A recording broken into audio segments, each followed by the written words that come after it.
I want to invite Ursula Meyer to come on and have her head here on the box with me. Hi, Ursula is joining us from California. I don't want to get it wrong, so I'm just going to read right from your bio so everybody knows your accomplishments. Currently, Ursula is the head of the graduate acting program at UC San Diego, where she teaches voice and Shakespeare. Ursula has had the privilege of studying voice with Cecily Berry, Patsy Rodenberg, who is now in the Pantheon, so I can't believe I got her name wrong, sorry, in front of a voice and text coach. Andrew Wade, Arthur Lassac as a designated Linklater teacher. She graduated with distinction from the Advanced Voice Studies program at the Royal Central School of Speech and Drama in London under David Carey. She taught voice and speech and accents and text at UC Santa Barbara, UC Santa Cruz, University of Washington, 4 years as the primary voice teacher at the Yale School of Drama. Regionally has worked at the Guthrie Theater, South Coast Rep, Yale Repertory Theater, La Jolla, the Old Globe in San Diego, the Shakespeare Theater Company in DC, the Idaho, Santa Cruz, Utah, and Oregon Shakespeare festivals, where she's been working off and on since 1985. Her acting credits include the Oregon Shakespeare Festival, ACT in Seattle, the Seattle Rep, the Milwaukee Rep, and La Jolla. She is a member of the Voice and Speech Trainers Association, where she was recently a board member and is currently sponsoring its new mentorship initiative. In 2007, she was a recipient of the UCSD's Distinguished Teacher of the Year Award, and we are very grateful. We've been trying to get her with us for a long time, and one of the unexpected gifts of COVID is that she had a little window she could share with us. So Ursula, welcome. Thank you so much for your work on this play. It's been terrific getting to know you and have you here. And I would love to start just by giving you an opportunity to talk about, well, what a voice and text coach does and what your journey has been to get to this place. Great.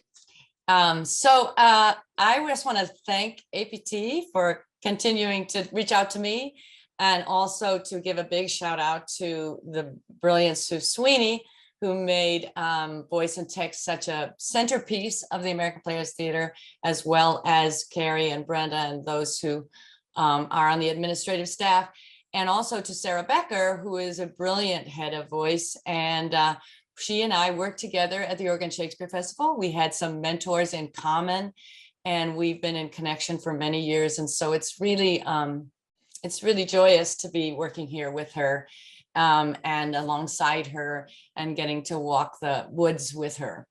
A voice and text person, I always say we should be paid the most, because when you go to a play, the first thing is, if I can't hear it, who cares? If I can't understand it, who cares? So we are vital because that is our primary job, to make sure you hear it, to make sure you understand it. And that's a huge window.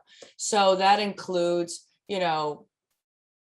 audibility includes if there's an accent, if there are languages, if there are difficult words that need to be pronounced consistently so that we're not confused. Is it loud appropriately for the space that it's in? We even had for a while, we weren't loud enough in the touchstone, and then we were too loud. So balancing that. A wonderful actor who teaches our Shakespeare that I worked with, Marco Baricelli, he teaches for us now. He was a major performer at the Oregon Shakespeare Festival, and you could hear him in Wairika, which is about an hour and a half south of Ashland. And so for years he would say, "You don't have to tell me to be louder, you have to tell me to be softer." And so we would gauge that. But also we want to make sure about vocal health, that nobody loses their voice. I have a big sheet that I give about hydrating and healthy medications if you start to feel like you have a swelling or something. So that's a big thing. Also, there's oftentimes people are double cast. They play 2 or 3 different parts, and you have to Cymbeline was a huge factor that way, finding the right voice, sometimes a male voice and they're a female actor. And so just figuring that out. Sometimes there's a journey. In Merchant of Venice years ago, we worked on the young girl and then playing a man and then playing someone who learned a lot from playing a man. and having a sort of maturity to her voice at the end of the production. Then there's also animal sounds, screams, laughing, being intelligible while crying, lots of tricky things like that. In being, how intimate can I be and still be heard and understood? Can I even whisper? We have some fun moments in Phoenix Too Frequent where I said, what if we whispered here? And let's see if we can keep it clear. And so the character just positions his head a certain way. Oh my God, I love that moment in the play. Consonants, and it works. We laughed so hard when he did it the first time. I said, I think you need to do it through the whole line. We can hear you clearly, and it's hilarious. And so, just finding variety, even things like hiccups and snores and all of that. I call myself a sound designer as well as the sound designer who plays the music, because the sound journey of the show is very much a part of what I'm responsible for. And then also, just if it's a tricky language play, and this is kind of why we're here today, there are things in Shakespeare particularly where we have the actor needs to know, what am I saying and how can I say it in such a way that the audience understands it. And sometimes that means taking apart rhetorical devices, because Shakespeare loved them. The Elizabethan schoolboy went to school, and the teacher put on the board, war, pro, con. You decide which one you want. And the teacher argued back and forth with, Shakespeare would have been a brilliant lawyer because he learned how to argue. And oftentimes when an actor will look at a monologue of Shakespeare, we say, what is the argument? To be or not to be? That's the question. And then the whole rest of the speech is about that argument. So these rhetorical devices, the devices of persuasion, are very much a part of making your point. You can say, you should volunteer more. But when we say, ask not what your country can do for you, but what you can do for your country, it hits you in a different way. You can say, you are stupid. We shouldn't say that, but in case characters in plays sometimes say, but Shakespeare says, your brain is as dry as the remainder biscuit after a long voyage. That is really dumb. It's just dry. Your brain is as dry as that bagel you left when you took that vacation to the Grand Canyon and you forgot about it, and there it is in the back of your trunk. So imagery, all the different rhetorical devices help us see things, smell things, taste things, touch things. The language comes to life, and we hear it in a certain way, and we remember it. You remember an insult like your brain is as dry more than you remember, just you're dumb. So I hear actors talk about that a lot when they talk about the language of Shakespeare. And when we're working in rep and an actor is in a Mamet play and a Shakespeare play, and sometimes at talkbacks, audiences will say, well, how do you remember the words? And they're like, Shakespeare, that word has to be next to that word. It's not kind of maybe, sorta. Yes. It is as dry as the remainder biscuit. That remainder biscuit lodges in your head in a way. That's what great poetry does. Well, and I always say to people, can you remember exactly what you said at breakfast? No. Can you remember the words to a song from your childhood? In a second. So it is music as well as content, words, and so the words to the music are often memorable. And I bet even you out there could probably recite some Shakespeare for me right now, because it just stays with you. And Phoenix Too Frequent, happily, Christopher Fry is a modern-ish writer from the 20th century, and loved rhetoric and loved language almost more than, sometimes he goes off. We used to go, Christopher Fry, because he goes off on a rhetorical tangent that goes for a while, but it always comes back to something to the point and something fun. And that's part of the fun of the play, is just kind of enjoying his riffs on, that's my dog, Hi, Pop. There he is in the background. Hi, buddy. And the little tangents here and there. So we can talk a little bit about I would love that. I know that when we reached out to you to see if you were available, our kind of yearly call, you were like, Christopher Fry. I love Christopher Fry. You're doing Christopher Fry? Because it's so deep. And when we talked to Kara Fromm, who directed this piece, she was so excited to get to partner with you. Because she's a brilliant director, but there's some devices in here. And as she said, some of these terms, I've got a cheat sheet, that were new to her. And to be able to unlock a play like this with you was really delicious. So I'd love to talk about some of the specific poetic devices that an Elizabethan schoolboy might have learned, that I think we have a, pretty brainy audience. So I think it's really fun to take it apart and really look at its nuts and bolts. Exactly.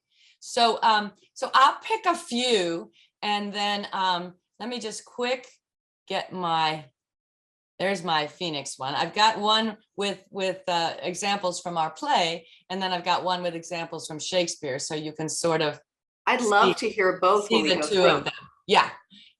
And we don't.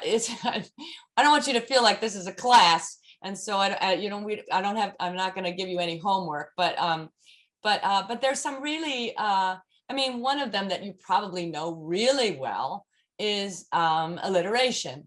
When we're little, new, bye, dada, mama, we enjoy saying things, where the initial sound is repeated. And of course, this is in advertising all the time, lots and lots of products have alliteration, because that is one way that helps you remember. So early in the play, one of the characters talks about her husband. Those of you who have seen the play, that's Dynamine. She talks about her husband's writing and how she misses his writing. And she says, oh, curling calligraphy. And we had those two Ks, give it a little extra pathos. And you have also the two Ls. So it joins those words together. In Julius Caesar, beware of Brutus. So it makes almost Brutus a little more dangerous. Take heed of Cassius. Come not near Casca. So it makes all of those enemies of the Mark Antony and Julius Caesar eventually enemies. Julius Caesar doesn't think so until he stabs it 37 times. But before that, the soothsayer gives these little sounds that make it seem more dangerous, and eventually they do stab him. So it's almost like there's a foreshadowing of the stabbing with the consonants. It's just brilliant. And F2 brute, right? It's not only the first one, it's what the consonants. Any repeated consonant sound. I agree. And in our play, well, Christopher Fry, a phoenix too frequent. We have a little extra frequency there, but also the curling calligraphy. So, and then there's other ones that I'm sure you'll recognize, like onomatopoeia, when something sounds like what it is. The most famous one in Shakespeare is that there were no sound effects in Shakespeare's time. Everything was at 2 o'clock in the afternoon because they didn't have lighting. So when you create a storm, King Lear is on the heath and creating the storm with his sounds. Let's see if I've got a little bit of it here. Oh, got my Shakespeare. So in our play, there's just a few words like sizzle and gulped and mangling. The director kept saying to the actress, I really want to hear mangling. And so she had to really relish that to make it sound more torturous. But of course, blow winds and crack your cheeks, spit fire, spout rain, all of those sounds make the storm. And in great Shakespearean fashion, the form is content, we always say about poetry, but there was a storm within King Lear and there's a storm without King Lear. So he's asking the elements to mirror what's happening inside him. And so all those sounds create the chaos both without and within. It's just, I don't know, he's really, I love Christopher Fry, but you can't be Shakespeare. What are you gonna do? So, so then other ones you will recognize, the simile. I think we have a cute one in the play. Let me see if I can find it. Like a slow comet, talks about the sigh that the female character Dynamine does, and she's sighing like a slow comet. Another character talks about the nose of the dead husband as straight as a little buttress, on a church. One character says, I feel like a cat in the ruins of a house wandering around. Leontes at one point, I think it is Leontes, says they'll take suggestions as a cat laps milk. And so, just like anything you suggest, I'll do it. It's much more powerful than just say, he's really suggestible. Yeah. You get the image of the cat and you get that speed and that thirst and that that's so powerful as a way of making you feel what the character is feeling. Keep looking at the chat like that's you. You're not the chat. There's a wonderful one from the Greek letter X, chiasmus, that is, ask not what your country can do for you, but what you can do for your country, the cross. In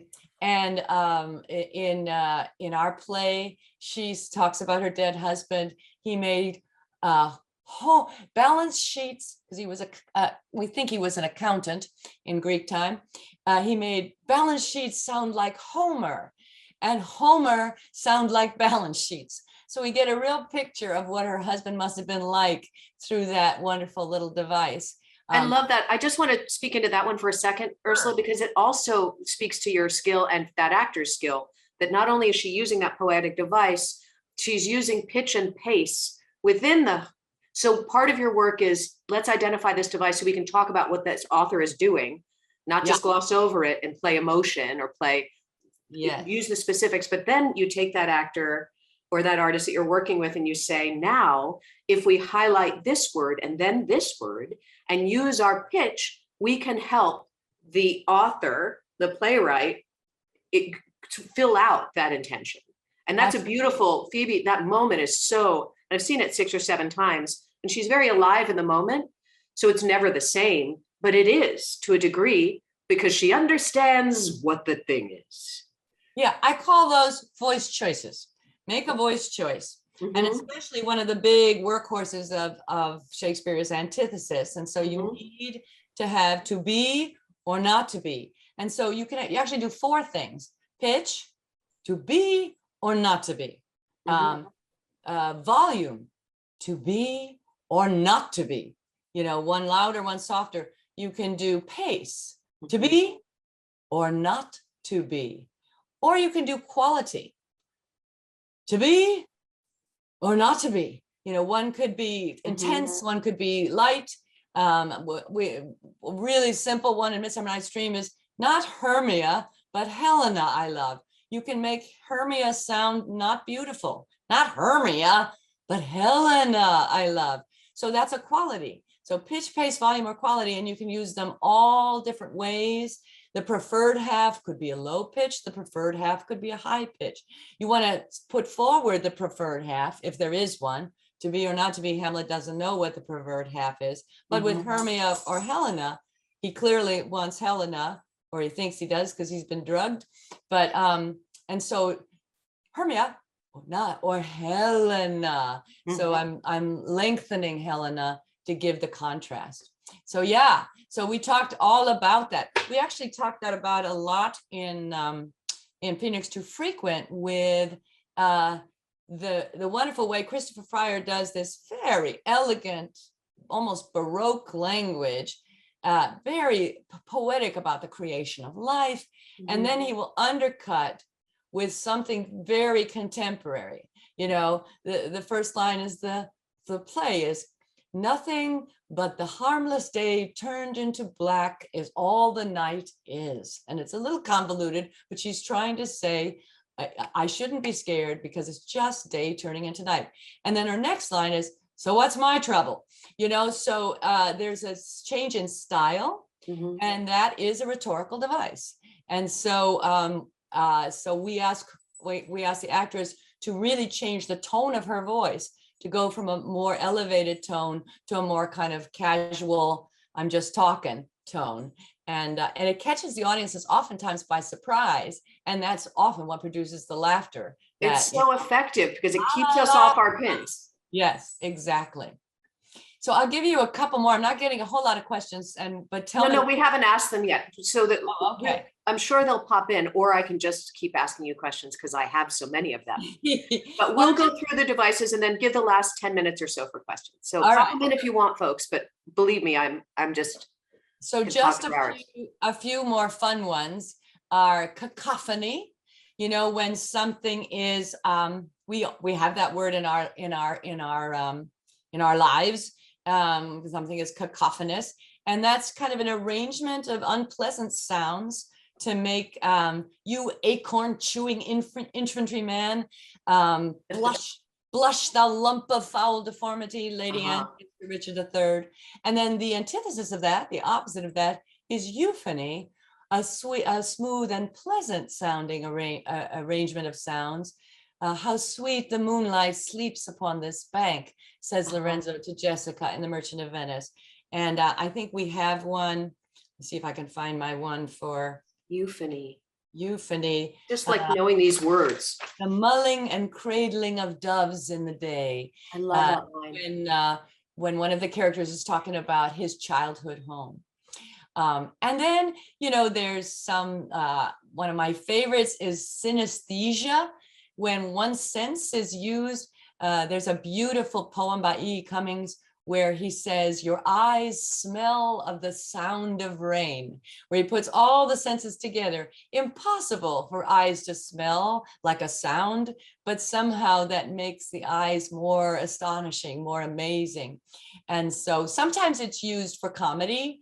In Bottom will say, I hear a voice, which seems, how can he possibly do that? And sometimes something like a sweet smile, a sour note, we say, and that is not anti-rhetoric. That's something we actually feel. Sweet Julia. I think we have, do I have some synesthesia in here? Yes. It's from the Greek word for blended feeling. A thread of your hair has stung me. It's, you know, it's so powerful when there's a moment of love and feeling that the hair is so powerful that it's stung. And then another wonderful moment when one character talks about the other character's name and says, you know, that name doesn't suit you. Your consonants should have a certain temperature. And she's not happy with the temperature that the consonants in his name has. So, and then there's hyperbole from the Greek, throwing beyond the mark, you know, paradox. I'm sure you all know what that is. Puns, the wonderful poetic device of personification, which Shakespeare loved so much. That's also in How Sweet the Moonlight Sleeps Upon This Bank. Allusions. There's a fun one. I think is it metanoia? No. Yes. No. Oh, there is metanoia though. Yes, but one of my favorite is anastrophe, from the Greek to turn back, which Yoda, if any of you like Star Wars, you know, one of the characters says, hopeless I am, you know, and puts it backwards. And that is definitely Yoda's favorite poetic device. So, so yes, ask me another question. I don't want to. As we keep going through these and you keep dropping this Shakespeare stuff in here, when we talk about voice and text, and there was a moment I just want to share with the group who's with us when Susan Sweeney and Jan Gist came to visit and Sarah Becker was there, and there was this I don't know, like the brain trust of this work in one place was so exciting. And having heard Jan coach and Susan coach and Sarah coach, and how specifically, I mean, just talking about, you know, all these things, which is extraordinary, but then you bring this knowledge, just talking specifically about this play, into each space with each actor, and it has to be kind of it's a very intimate relationship, a coach and an actor, and a director, because you're not directing the play, but you are opening doors that they may not have known there were doors. And you have to do it in such a way that you are, oh my God, it's such a thought partnership. And when you are, and our audience may not know this, are in rehearsal all the time with all this knowledge, and then you're in individual sessions, which I believe you call tutorials. Every coach has their own way in there. So I'd love to talk a little bit about that, the ability to be in a room with an actor with a script and figure out what each actor needs. And we have meetings weekly where we talk about, I'm working a bit on breath, and you do warm-ups for them so that they're ready, like athletes are, to be able to use all of those gifts and all that training for the big show, which is like the athletic event, all the work that goes into it before the event. Yeah. So, and I just want to say to the community that having somebody in Carrie's position who even understands, I mean, she understands so much of what we do and supports so much of what we do, and the whole organization supports so much of what the language people do. That is very rare and precious. And for me to be able to say, I'm working on the breath, or I'm working on tongue tension, and for them to understand what I'm talking about is such a gift, and helps our work go faster, easier, and more efficiently. And everybody wins, including the audience. The audience, you hear somebody talk about mask resonance, and it's like, oh, let's talk some more about mask resonance. Well, and if you've been APT members for a long time, you've hopefully seen Carrie act, she's a brilliant, beautiful actress. I first worked with her at Utah Shakespeare Festival. So it's kind of a small circle, but we're all grateful for it. I have decided that a group of voice teachers, which you mentioned earlier, getting together, is a vibration of voice teachers. Oh my God, I love it. We used to call a group of actors a complaint of actors, but not here. That is true in many places. Not here. We are so joyous about our work. There's a question, very specific, maybe useful question for many of us. Some tips. We're going to exploit your all your gifts today. Tips for speaking behind a mask. Oh yeah. Well, clarity is the issue, right? Mm-hmm. One of the things that I found, I do a lot of work with people who are entrepreneurs and have to do a lot of public speaking on Zoom and now off Zoom. And the jaw is very tense because we never open our mouths anymore because we don't need to. And also we're afraid to. And so I have them massage their jaw, do the Home Alone thing, or der Schrei, and amongst der Schrei, give the jaw a little bit of a shake. And then you can open more. Also warming up the tongue, a couple of tongue twisters. My favorite is my friend Peggy Babcock. Say that 3 times quickly. Peggy Babcock, Peggy Babcock, Peggy Babcock. It's not as easy as it looks, but I've done it a couple of times. And just getting what we call tongue tip agility, because that's the thing you're looking for, is clarity, not necessarily volume, although it's going to muffle the sound a bit. I think I have to be, when I teach, I try to make sure that the sides are very tight so that no germs can escape, but I also make sure I have a little bit of space in front of my mouth so that I'm not smashed with the mask. So it's kind of there are certain masks that are a little bit better than others, but it's just making sure that this is tight. And then you have, sometimes if there's a little bit of a pleat in your mask, then you can get that little bit of space to talk through. But it's yeah, what we talk about with actors all the time, that it's not, as you said, it's not necessarily about volume, it's about clarity. And there's lots of ways to be clear. Yes. And sometimes, depending on your words, it's about Well, I mean, things like toned endings and not letting your last word drop off, because that sometimes, certainly in Shakespeare, carries the most information. Yes, the epidemic of the downward inflection. I laugh so hard because my students will say, and the most important thing you need to know about me is what? But tell me the thing. Barry Kraft, wonderful dramaturg, used to say that we are front loaders. We like to start with energy and then we die away. And in Shakespeare, iambic pentameter is rising, and his, he knew actors even back then downward inflected, and what you want is the energy to keep going up. So instead of to be or not to be, that is the question. You want to think to be or not to be, that is the question, and have the energy going up. And sometimes when I work with actors, I will have them literally do this with your hand, because the body is so powerful and their voice will continue forward. Then I say, of course, please don't use that gesture in the play. Take your hand away and let your energy come forward. I have my own, when you're saying don't use that, I did with Tracy Arnold, it was so fun, a production of As You Like It. And I didn't know what I was doing. And often you gesture, try to figure it out. And I said, and so it's Celia says, and so shall we pass along and never stir assailants. And we got backstage and Tracy said, I'm not sure you're aware, but you're actually stirring. We should probably get clear on that moment. Because I was like, I am not. She was like, no, literally, you said this. And you might have said stir assailants. Like, right, I probably should just let the words do that work for me. Regina, you had your hand up. I don't know how to help you there, but I know if you type in the Q&A, I can ask Ursula your question. Do you have any favorite lines from the play? Oh, question. Gosh. Oh gosh, there's so many, and I don't want to do spoilers.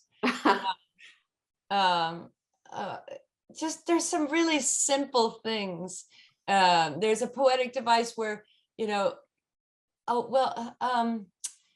gosh, let me think about that, because I have so many. We talk a lot about voice and text and how important it is to get clarity and why those words are there and why so many words. And it's all about the words. And sometimes when we're doing talks about why we need the support to have a bench as deep as we have in voice and text. And then we say, sometimes we don't know why the right word next to another right word makes something happen in us. And I have my favorites because there's just some, and sometimes it's attached to an actor or a night or perfect clear night where Colleen is doing Hermione and sir, spare your threats makes you feel her breath. And that there's one of his best plays, but there's a line in Two Gents where Sylvia says, even from a heart as full of sorrows as the sea of sands, which makes you breathless to even say, because of all the ha and za sounds, but also that image, even from a heart as full of sorrow as the sea of sands, just brings you to a different place, as opposed to, I am so sad right now. I am, and there's something about those words next to each other.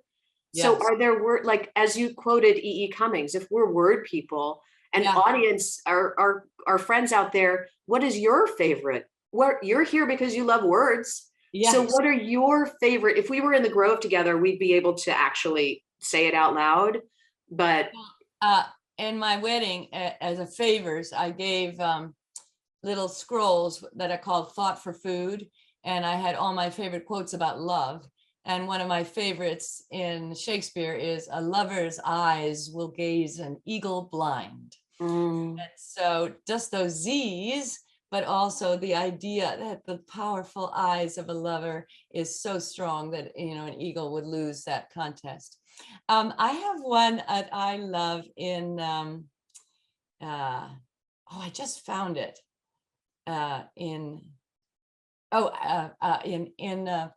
in Phoenix Too Frequent. The character wants to rename another character, doesn't like their name, and says, I will call you Chromis. So we've got that because it has a bread-like sound. I think of you as a crisp loaf. And she does it so well because she gets those K's and she gets that nice in, and just the wonderful acknowledgement of the character themselves, acknowledging the power of sound. You know, I need you to have this name because the sound is powerful. But I would just say that you should, you know, they're not paying me to say this, but I think you should see the play twice, you know, because there's so much gorgeous, hilarious, nuanced language. And the first time you're going to enjoy the story and the movement and it's Kira did such a beautiful job in how the play is shaped physically. And then the second time you can go in and geek out on all the tiny little language jokes, because there's just hundreds of darling, charming things that they say to each other. I love that Christopher Fry is also, or is aware of his audience, right? So it's an intellectual and a writer. And when he has one of the characters wax poetic, expound using lots of very specific, then the other character says, you needn't show off your secondary education or whatever it is. I can't know the exact line, but it's a wink inside that all the time. His audiences would be like, okay, Christopher Fry, that there's a knowingness about the way he's using his language in the play. Yes. And Shakespeare does that too. I mean, there's that wonderful sonnet about my mistress' eyes are nothing like the sun. And he's making fun of all the poets who over metaphor the people that they love. You know, my mistress, when she walks, treads on the ground. You know, she's not a goddess, but she'll still, my love is rare as any she belied with false compare. So, you know, and all the mechanicals in Midsummer. There's a wonderful character, Dogberry in Much Ado, Elbow in Measure for Measure, who overdo their rhetoric. They overdo their alliteration. They overdo they think they're being really creative and they're getting the word wrong. But it's joyous to us who love language humor. And I mean, it's in this play as well, when they use words for each other in order to evoke something, you're trying to get something, which Shakespeare does all the time. And I mean, insert play here, but when Olivia asks for a specific kind of wooing from Viola and she does the Willow Cabin, or when Olivia herself goes to woo Viola as Cesario, does that beautiful, God, talk about toned endings, the Cesario by the roses of the spring, by maidhood, truth, honor, and everything. She doesn't even have enough superlatives and is self-aware enough to say, I can't maidhood, truth, honor. What else is there? Yeah. And then Cesario, roses, spring, like it's just so yummy. And it's a gift to the person you're speaking to. It's meant to evoke. Yeah. Because those characters and the characters in Fry's play can speak very, very to the point, use prose instead of poetry sometimes. And sometimes they just, as they speak to each other in this play, says, isn't our love, oh God, I don't want to spoil anything either, but there's so many different ways the language can be used. Yeah. And I could have this conversation forever. We have 4 minutes before we're supposed to end. Okay. And I'm giving y'all an opportunity out there, because literally Ursula and I could chat to each other, and we have for a long time, about why all this is yummy. Again, the ability for us to do this play. There is somebody who asked about Ladies Not for Burning, and it is is probably Fry's most popular play. I've only read it, I've never seen it. There's also a play he wrote called Venus Observed, which I think is really funny. But I haven't gone back and read it again in several years. Have you worked on any of his other plays, Ursula? I have not. I want to. I want to too. Yeah. You know, the history, if you read a little bit, he was very, very popular, and he was friends with Olivier and Gielgud. They loved his plays. And then there was a movement in British theater, the Angry Young Man movement, Look Back in Anger and John Osborne and stuff, and very powerful, sort of in the 50s. And then so these language plays kind of took a back seat, these Too Clever by Half plays that people took a back seat. But Kira says so many a beautiful thing in the director's notes about what we need right now. We need Oedipus, but we also need to laugh, and we need silliness, and we need to be engaged orally. I talk about aerobics. We need to be in a theater where we're all having the experience of listening together, which is different from listening, on Zoom. It's when the laughter sort of starts to build and you feel part of a communal experience of joy. It's a great and wondrous thing. Leslie Luttrell, I see you have your hand raised. Can you type into Q&A? I'm not sure how to do it otherwise, Leslie, but I'd love to hear your thought. Yeah, you can just type in the chat, I think. Either the chat or the Q&A if it's available to you. Unless, Sarah, do you know how to let me have people raise hands? Oh, here it is, Q&A. Thank you. There we go. Oh, that's okay. I'm always hitting the wrong buttons. No worries. Yeah, I'm grateful. I'm grateful for your time. I could talk about this stuff forever and ever. I know that Sarah Becker and I chatted yesterday, and I know that she said there'd be lots of Ursula fans out there that are going to want to hear her talk about this stuff. You pay good money. You pay good money for a session with Ursula Meyer. So I'm really grateful. I encourage folks to go out and see this play. As Ursula said, it requires, but you know this, our APT audience, when you get to a play that asks you to engage this with the same sort of muscle that we're asking these artists to engage, because you both open your heart to the story, you open your ears to what language can do for you all.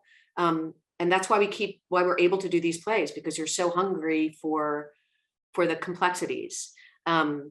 Yeah, so please. And if we're going to have a streaming version, if it's not available yet, it will be soon if you're not able to get to Spring Green.